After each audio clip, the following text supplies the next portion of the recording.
এক পেশে ম্যাচে রাজশাহীকে উড়িয়ে প্রথম জয় চট্টগ্রামের। প্রথম ইনিংসে যেখানে ৪ ছক্কার ঝড় উঠেছিল, দ্বিতীয় ইনিংসে সেখানেই যেন ব্যাটারদের জন্য বধ্যভূমি। মিরপুরে দিনের প্রথম ম্যাচে দুর্বার রাজশাহীকে ১০৫ রানের বড় ব্যবধানে হারিয়ে আসরে নিজেদের দ্বিতীয় ম্যাচে এসে জয়ের খাতা খুলল চিটাগাং কিংস। রানের হিসেবে বিপিএলের ইতিহাসের যৌথভাবে এটি দ্বিতীয় বড় জয়। মিরপুর শেরেবাংলায় টসে হেরে শুরুতে ব্যাট করতে নেমে পাকিস্তানের ওপেনার উসমান খানের সেঞ্চুরিতে ভর করে রেকর্ড ২১৯ রানের পুঁজি পেয়েছিল চট্টগ্রাম।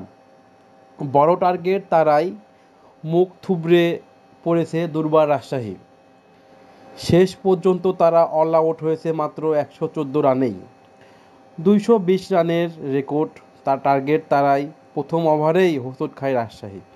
৫ বলে ৮ রান করে শরীফুলের শিকার হন সাব্বির হোসেন।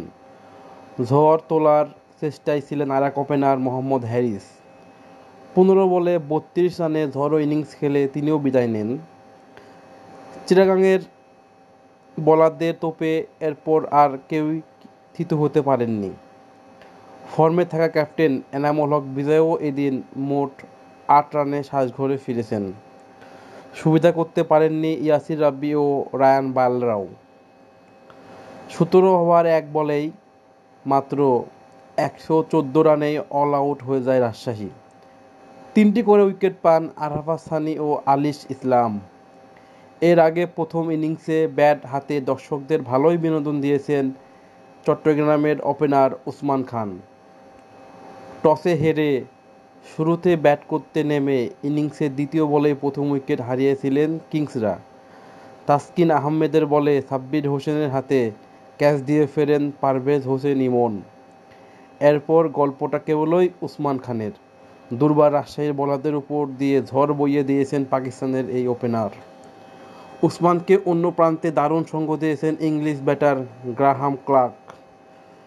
দুজনে মিলে দ্বিতীয় উইকেটে ৬৩ বলে ১২০ রানের জুটি গড়েন।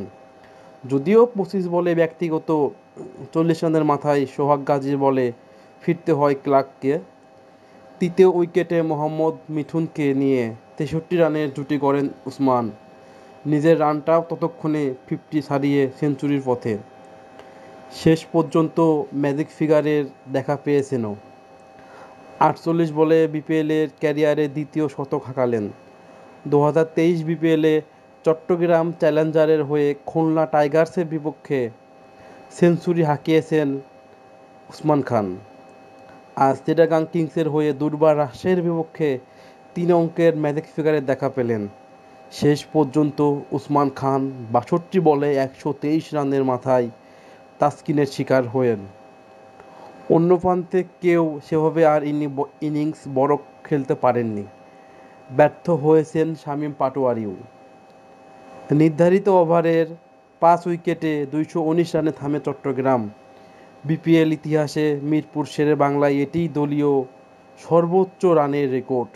এর আগে মিরপুরে ২১৮ রানের রেকর্ড সংগ্রহ ছিল খুলনার। ২০২০ বিপিএলে কুমিল্লা ওয়ারিয়র্সের কুমিল্লা ভিক্টোরিয়ানসের তৎকালীন নাম বিপক্ষে এমন ইনিংস খেলেছিলেন তারা।